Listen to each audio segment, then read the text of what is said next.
믿음은 신비에 속한 것입니다. 하나님이 세상을 창조하시고 우주를 만들어 가실 때 운영하는 원리를 가진 것이 있는데 그것이 믿음이라고 하는 것입니다. 여러분 오늘 교회로 오실 때 자동차 몰고 오셨습니다. 오실 때 자동차를 담대히 몰았던 것은 바퀴가 빠지지 않을 것이라는 믿음이 있었기 때문입니다. 이 건물 안에 들어오셔서 예배 시간에 평안히 앉을 수 있는 것은 이 건물이 이 시간 무너지지 않을 것이라는 믿음이 있기 때문에 그렇습니다. 옆 사람과 아주 근거리에 앉아 계실 수 있는 것은 그 사람이 나를 한 대 치지 않을 것이라는 믿음이 있기 때문에 그런 것입니다. 이웃 나라가 우리에게 쳐들어와서 전쟁을 일삼지 않을 것이라는 믿음 때문에 오늘 저녁에도 평안히 눈을 감을 수 있는 것입니다. 지구가 굉장히 빠른 속도로 자전을 하고 공전을 하지만 이것이 다 쏟아져서 뒤죽박죽 되지 않을 것이라는 생각 때문에 마음에 평안이 있는 것입니다. 컴퓨터를 운영하는 시스템이 윈도우라고 한다면 세상을 하나님이 운영하는 시스템, 그것이 믿음이라고 하는 것입니다. 만약에 이런 믿음이 없다면요, 우리는 날마다 스트레스에 쌓이고 우울증에 걸리고 나아가서 정신분열증까지 가지게 될 겁니다. 온 세상이 혼탁해지고 혼란스럽게 될 겁니다. 믿음이 무너지면 모든 것이 다 무너지는 것이죠. 그래서 이 믿음은 하나님께서 세상을 만드실 때부터 나온 것이기 때문에 하나님에게 전적으로 속한 것이고 그래서 신비하고 기적적인 것입니다.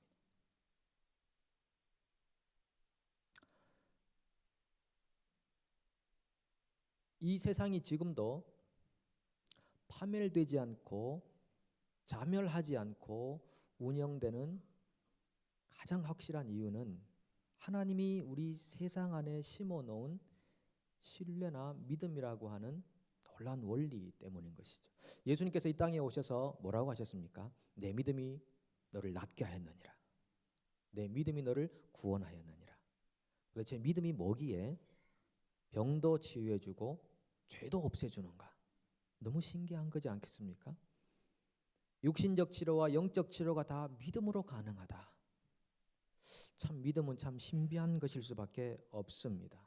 그렇다면 이 믿음은 우리의 의지와 굉장히 관계가 있는 것 같다는 생각이 들어갑니다. 그래서 동의어를 찾는다면 굳센 마음, 신뢰, 확신, 긍정적인 마인드 그럴 것 같습니다. 그런데 성경은 그렇게 말하지 않는다는 것입니다. 성경은 믿음은 우리에게서 난 것이 아니라 하나님의 선물이라고 말하는 것입니다. 그러니까 도대체 이 믿음이라는 것은 처음부터 사람에게서 나온 것이 아니라 하나님에게서 출발한 것이다라는 것을 이 우주가 말하고 있고 우리의 삶 속에서도 증거되고 있고 하나님 말씀도 우리에게 증거하고 있다는 것입니다. 그래서 믿음은 우리 자신이 만들어낸 생산물이 절대 아니다. 하나님의 작품이다 라고 하는 것입니다. 그러니까 믿음이라는 것은 우리의 실력이 아니다. 하나님과의 관계 안에서 주어진 자연스러운 결과다라고 하는 거죠. 믿음은 예를 들면 산업혁명을 일으키고 기계화를 해서 상품을 막 찍어내듯이 어떤 인간의 노력에 의해 되어진 것이 아니라 하나님의 인간을 몰아가셨던, 인간에게 보여주셨던 하나님의 신실함에 대한 인격적인 결단이라고 볼 수 있는 것입니다. 우리가 민물 고기를 잡을 때 보통 예전에 보면 미꾸라지 잡잖아요. 미꾸라지 잡을 때 이렇게 막 구석으로 몰아가서 그 채로 건져 올리는 것입니다. 그러니까 믿음이란 건 그런 것 같다는 것이죠. 하나님이 우리 인간을 찾아오셔서 우리를 코너로 몰고 가시는 것입니다. 코너로 몰고 가서 그 코너로 몰린 사람들이 아유 저도 모르겠습니다. 하나님 마음대로 하십시오. 이런 항복과 같은 것을 믿음이라고 표현하는 것입니다. 그러니까 믿음은 어떤 개인적인 노력이나 의지를 뛰어넘어서 하나님 앞에 자신을 항복하는 것입니다. 자기가 체험한 하나님이 너무나 위대하고 신실하셔서 그 하나님의 역사 앞에 손들고 항복하는 것, 그것을 믿음이라고 표현하면 조금 더 나은 설명이 될 것 같습니다. 이 아브라함을 보면 그렇지 않습니까? 믿음의 조상이라고 부르는데 75세의 부르심을 받아서 그때 믿음 0%죠. 그때가 믿음의 시작이라고 볼 수 있는 것입니다. 왜냐하면 믿음은 관계이기 때문에 그런 것입니다. 그것을 만약에 제로나 1%라고 생각한다면 40년이 지난 약 115세경 믿음 100%의 사람이 되었습니다. 믿음 제로에서 믿음 100으로 갔던 아브라함을 보면서 과연 그가 했던 노력이 무엇인가 돌아보면 그 노력에 의한 결과가 아니라 하나님의 노력에 의한 결과였다고 하는 것입니다. 아브라함의 실력이 아니라 하나님의 실력이 결국은 아브라함을 믿음의 사람으로 만들었다고 하는 것이죠. 그래서 여러분, 어떤 의미에서 이 믿음이라는 것은 우리의 노력과 의지가 들어가 있는 우리와 가장 가까이 있는 일 같은데 알고 보면 우리와 가장 멀리 있는 우리와 동떨어진 하나님의 작품이라고 하는 것입니다. 내년 2017년에 세계 여행을 가고 싶다, 세계 일주를 1년 동안 하고 싶다 하시는 분들이 아마 이곳에 계신다고 가정할 때 빌 게이츠랑 한번 가시는 게 마음이 든든하시겠습니까? 저랑 같이 가시는 것이 마음이 든든하시겠습니까?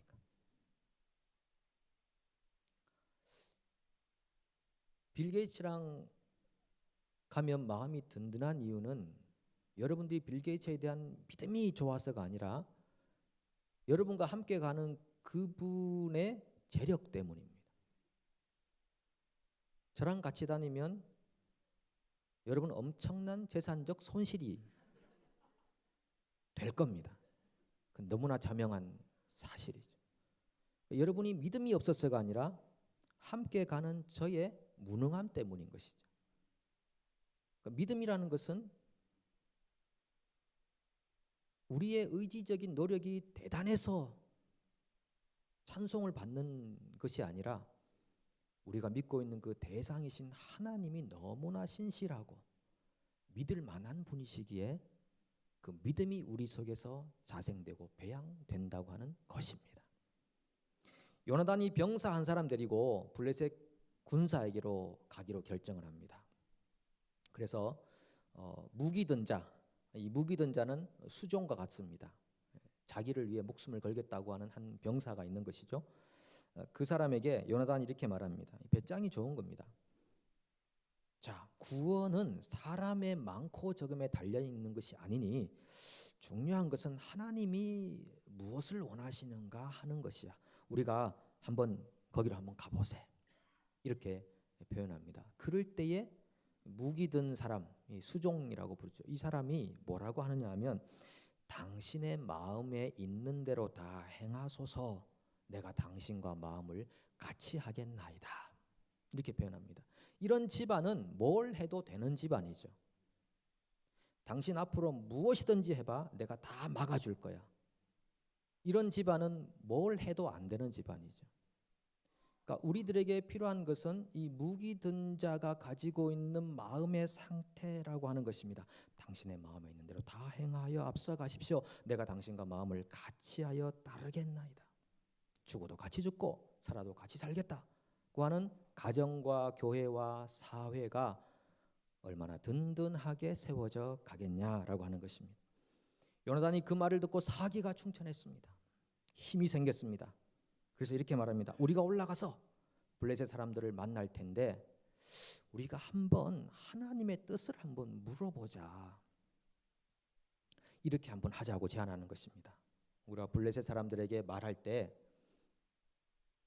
그 블레셋 사람들이 우리에게로 오겠다고 그러면 우리가 기다리자. 그런데 만약에 그 사람들이 자기에게로 올라오라고 말한다면 우리는 그것을 사인으로 여기자는 것입니다. 하나님이 블레셋을 우리의 손에 넘기셨다. 하나님의 뜻이다라고 생각하고 건너가서 담대하게 싸우자는 것이었습니다. 그렇게 하고 가서 블레셋 사람들을 만났습니다. 저 건너편에 있는 사람들에게 대화를 하니까 블레셋 군인들이 하는 말이 우리에게로 올라오라. 우리가 무엇인가를 보여주겠다라고 말합니다. 그때 이 요나단과 그 무기던 사람이 확신을 합니다. 아, 하나님이 블레셋을 우리 손에 넘기셨구나. 하나님의 뜻이 확정된 거잖아요. 그래서 건너가서 순식간에, 이 본문의 내용을 짧게 요약하면 순식간에 20여 명을 쳐 죽였다 그랬습니다. 중요한 것은 저는 이것을 믿음이라고 표현해보고 싶습니다. 아, 믿음은 과연 이런 것이구나. 어떤 강한 신념이나 집착이나 의지가 아니라 하나님께서 무엇을 원하시는가에 따라 그것에 순종하는 나의 행위, 그것이 믿음이구나 하는 것이죠. 요나단이 구한 것은 하나님의 뜻이었습니다. 근데 이런 사인에 대한 이야기는 아주 유명한 이야기가 있지 않습니까? 사사 기드온에 대한 이야기죠. 기드온이 하나님의 부르심을 받고 사사가 되었습니다. 그 당시 이스라엘을 괴롭혔던 나라는 미디안이라는 나라인데 미디안과 전쟁을 하러 가야 되는 상황인데 이 기드온이 정말 우리처럼 믿음이 너무나 부족하고 연약했습니다. 너무 친근감이 드는 정도입니다. 그래서 하나님께 사인을 구합니다. 하나님 정말 저를 통해서 역사하신다고 확신하신다면 제게 징표를 보여주십시오. 자, 마당에 제가 양털을 놔둘 텐데 자고 일어나면 이슬이 양털에만 있게 도와주십시오. 마당에는 없게 도와주십시오. 너무 무리한 요구를 사실 하는 거죠. 그런데 자고 일어나 보니까 하나님이 그 무리한 요구를 들어주셨습니다. 이슬이 양털에만 있었습니다. 근데 그 정도로 기드온이 확신을 가질 수 없는, 우리와 성정이 너무나 유사한 사람이었던 것 같습니다. 하나님, 한 번만 더 제가 요청할 텐데 내일은 반대로 해주십시오. 하나님 반대도 가능하신가 모르겠네요. 마당에만 이슬이 내리고 양틀에는 없게 도와주십시오. 그랬는데 하나님이 그 무리한 요구를, 무리를 넘어 무례한 요구까지를 하나님께서 들어주십니다. 그 정도면 하나님이 붙이셨구나, 그렇게 해야 되지 않겠습니까? 그런데 이 기드온은 이 징검다리 그런 그 믿음을 가진 사람 같습니다. 한 번 더 두들겨 보고 가자, 그런 생각에 두려움을 가지고 있습니다. 전쟁터로 나갔지만 두려움을 가지고 있습니다. 그때 밤에 하나님 나타나셔가지고 말씀하십니다. 두려워하지 말라. 내가 이 미디안을 너희에게 붙였는데 만약에 아직도 불확실하다고 생각한다면 네가 미디안 군사들에게 한번 내려가 봐라. 그러면 거기서 답을 얻을 것이다. 해서 이 기드온이 병사를 데리고 미디안 진영으로 내려갔는데 그 미디안 군사의 막사에서 이런 얘기가 들리는 것입니다. 한 병사가 말하기를, 야, 내가 어제 꿈을 꿨는데 말이지, 보리떡 한 덩어리가 저 언덕에서부터 굴러 내려와 가지고 우리 미디안 그 막사를 다 막 부시고 있었어. 그러니까 옆에 있는 친구가 말하기를, 야, 그거는 저 이스라엘의 사사인 기드온의 칼이야. 하나님이 말이야, 우리 미디안을 기드온에게 넘기셨어. 그런 꿈이야. 이런 이야기가 미디안 병사들에게서 들려왔다는 것입니다. 그러니까 기드온과 그의 병사들은 하나님의 음성을 어디서 들었느냐? 적들의 입으로부터 들었다고 하는 것입니다. 수차례 기드온이 확인해서 하나님이 미디안을 너희 손에 넘기셨다는 사실을 코나로 몰린 상태에서 항복한 것입니다. 하나님이 넘기신 게 확실하구나. 그래서 나가서 전쟁에서 싸웠습니다. 이 전쟁의 승리는 기드온의 믿음 때문이었습니까? 아니요, 그걸 훨씬 넘어서서 기드온이 나가서 싸우지 않을 수 없도록 만드신 하나님의 신실하신 능력 때문입니다. 그것을 우리는 믿음이라고 표현하는 것입니다. 그래서 그 믿음은 너무 신비한 것입니다. 믿음은 그래서 하나님과의 관계에서 나와야 정상적인 것입니다. 될 줄로 믿습니다라고 하는 강한 신념의 차원을 넘어서는 것입니다. 긍정적인 마인드, 그것을 넘어서는 것입니다. 믿음은 주술이 아닙니다. 자기 체면이 아닙니다. 뭔가 될 수 있다고 믿어버려, 그런 믿음이 절대 아니다라고 하는 것입니다. 로마서에 보면은 복음에는 하나님의 의가 나타나서 믿음으로 믿음에 이르게 하나니라고 말씀합니다. 이 복음에 우리가 듣고 있고 알고 있는 이 복음에 하나님의 의가 있는데, 이것은 믿음에서 믿음으로 이르게 한다라고 말씀하시는 것입니다. 처음도 믿음이고 마지막도 믿음이라고 표현하시는 것인데, 이 첫 번째 믿음이 없이는 두 번째 믿음이 나올 수 없다는 말씀입니다. 이 첫 번째 믿음은 하나님과의 관계 설정을 말하는 것입니다. 하나님과의 관계 설정, 하나님을 체험함, 경험함이 없이는 두 번째 내가 믿사옵나이다라고 하는 이 믿음이 절대 발생할 수 없고, 첫 번째 믿음이 없는 두 번째 믿음은 인간의 신념에 불과하다는 것입니다. 그것은 기적이나 신비에 속하지 않는 것입니다. 인간의 강력한 의지나 결단에 불과한 것입니다. 우리가 추구하는 것은 첫 번째 믿음을 통한 두 번째 믿음의 삶을 살아가는 것이죠. 우리 예수님께서 40일 금식 후에 사탄에게 시험을 받으셨습니다. 찾아와서요, 이렇게 말하죠. 저 돌이 떡이 되게 한번 해볼래? 위에서 한번 뛰어내려 볼래? 천사가 붙들어 줄 거야. 그 말씀이 시편 말씀에 있거든요. 그 사탄도 말씀을 인용해서 얘기하는 것입니다.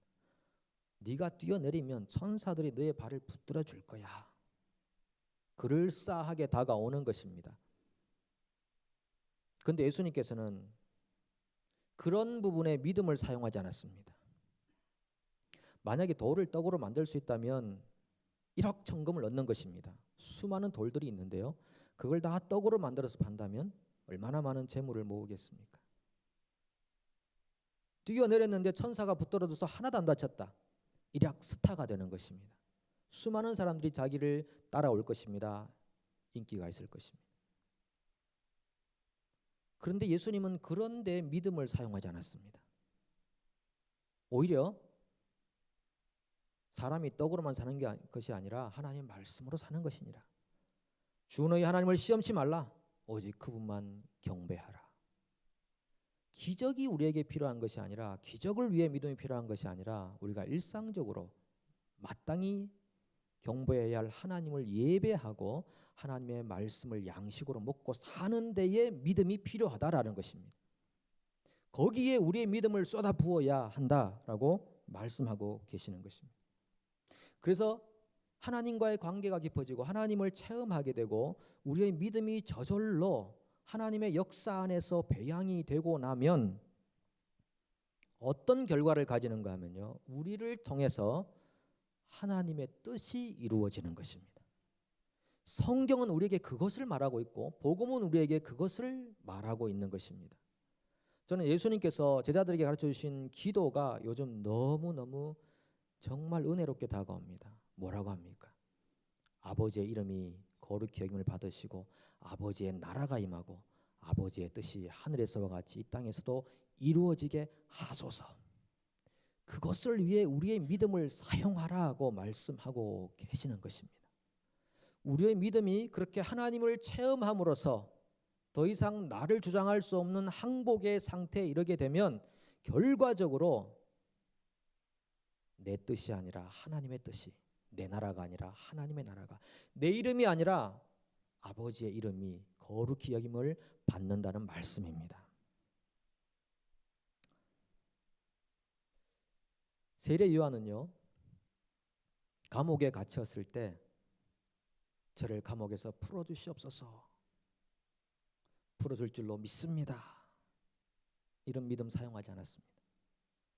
근데 한결같아요. 이 사도들을 보면요, 사도 베드로도 감옥에 갇혔을 때 나를 풀어주실 줄로 믿습니다 하고 잠을 잔 게 아닙니다.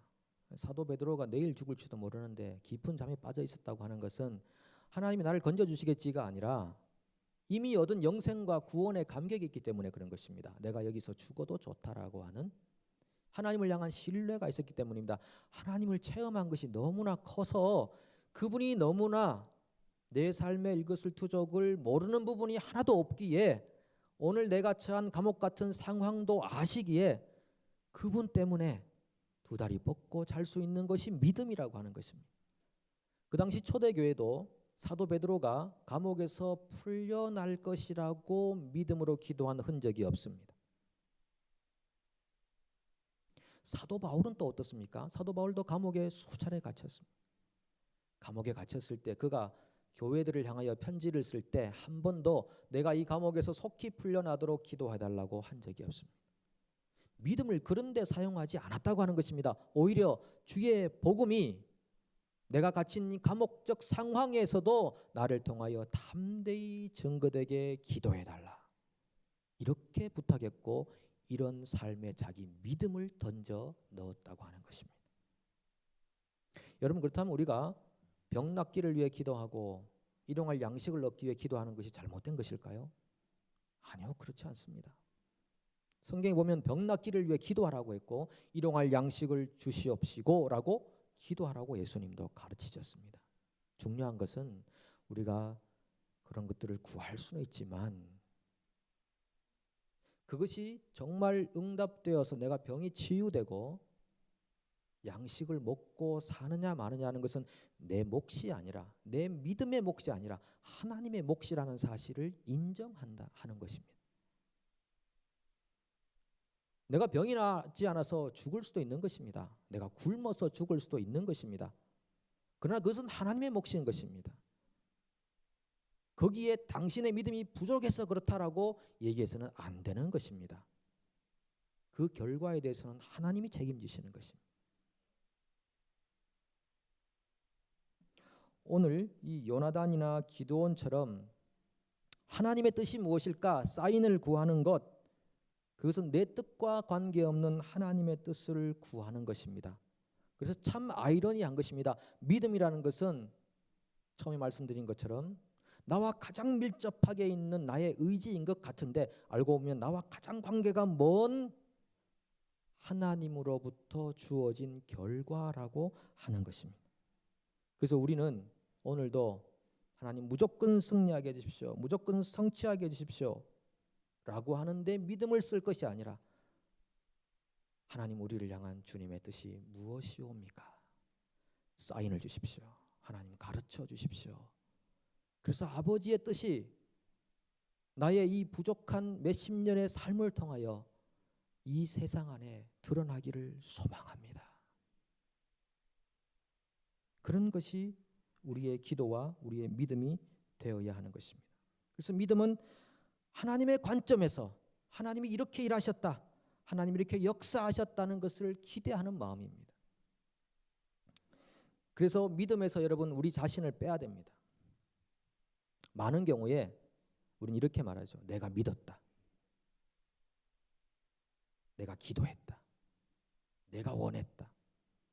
내 믿음과 내 기도와 내가 원함의 결과로서 이런 놀라운 것이 내게 주어졌다. 무엇입니까? 전부 자신의 공로를 자랑하는 것입니다. 만약에 내가 믿을 수 있었다면, 내가 만약에 그것을 구할 수 있었다면, 내가 만약에 그것을 원할 수 있었다면 그 원하는 마음과 구하는 마음을 주신 하나님의 신실함에 마땅히 영광과 찬송을 올려야 될 줄로 믿습니다. 그것이 우리의 믿음의 생활이라고 하는 것입니다. 결국은 하나님 뜻을 구했던 요나단의 그 기도와 믿음의 삶 안에 어떤 일이 벌어집니까? 요나단은 한 20명 죽였지만 블레셋 군사로 내려가 보니까요. 그 오늘 본문 뒤에 나오는 내용입니다. 블레셋 군사 자기들끼리 전쟁을 하고 있는 것입니다. 그것을 우리는 자중질환이라고 표현하는 거죠. 같은 편끼리 싸우고 난리가 난 것입니다. 서로 죽이는 현상이 발생한 것입니다. 이것이 과연 요나단의 믿음으로서만 되는 일입니까? 그 신실하신 하나님께서 하신 역사가 아니겠습니까? 이건 너무나 자명하게 보여주는 것입니다. 요나단이 죽인 사람은 20명, 하나님이 멸하신 백성은 부지기수입니다. 그 당시 3만 명 이상이 왔다고 했는데 상대도 되지 않을 정도로 되는 것입니다. 믿음은 오직 하나님으로부터 주어진 우리 인간의 인격적 반응인 줄로 믿습니다. 절대 우리 믿음을 자랑하지 마십시오. 오직 하나님의 신실하심만 자랑하십시오. 남가주에 사는 어떤 부부가 결혼해서 아이를 가지고 싶은데 아이가 생기지 않아서 16년간을 기도했다고 합니다. 하나님, 우리에게도 아이를 주십시오. 왜 안 줍니까? 아이를 주십시오. 16년 만에 아이를 가지게 돼서 너무 기뻤습니다. 온 교인이 다 기뻐했습니다. 나중에 태어나고 보니까 장애아였습니다. 밤새 부부가 울었습니다. 하나님, 16년간 기도하고 믿음으로 간구했는데 어찌 우리에게 이런 시련을 주십니까? 그 다음 날 아침에 그 부인이 남편의 손을 꼭 잡고 이렇게 얘기합니다. 내가 밤새 눈물로 하나님 앞에 기도하는 동안 이런 응답을 받았어. 하나님께서 이 장애아를 어느 가정에 주려고 할까 고민하다가 우리 가정에 주기로 마음 먹으셨다는 응답을 받았어. 그러니 여보, 우리가 힘들지만 이 아이를 잘 키웁시다. 하나님의 뜻을 알고 받아들일 수 있는 마음, 그것이 믿음이 아니겠습니까? 이런 은혜가 우리에게 있기를 축복합니다. 기도하겠습니다. 하나님 아버지, 감사합니다. 우리는 하나님의 뜻을 찾습니다. 아버지의 뜻이 이루어지기를 소망합니다. 하나님, 우리가 믿음 가지고 살면서 나를 자랑하고 증거하지 않게 도와주시기를 원합니다. 오직 하나님의 신실하시고 놀라우신 역사하심, 하나님의 실력을 자랑하게 되기를 간절히 소망합니다. 우리 모두가 참된 믿음의 백성이 되어서 하나님의 말씀이 우리의 양식이 되며 하나님을 예배함이 우리의 마땅히 살아야 할 삶의 내용이 되게 하여 주시옵소서. 예수님의 이름으로 간절히 기도합니다. 아멘.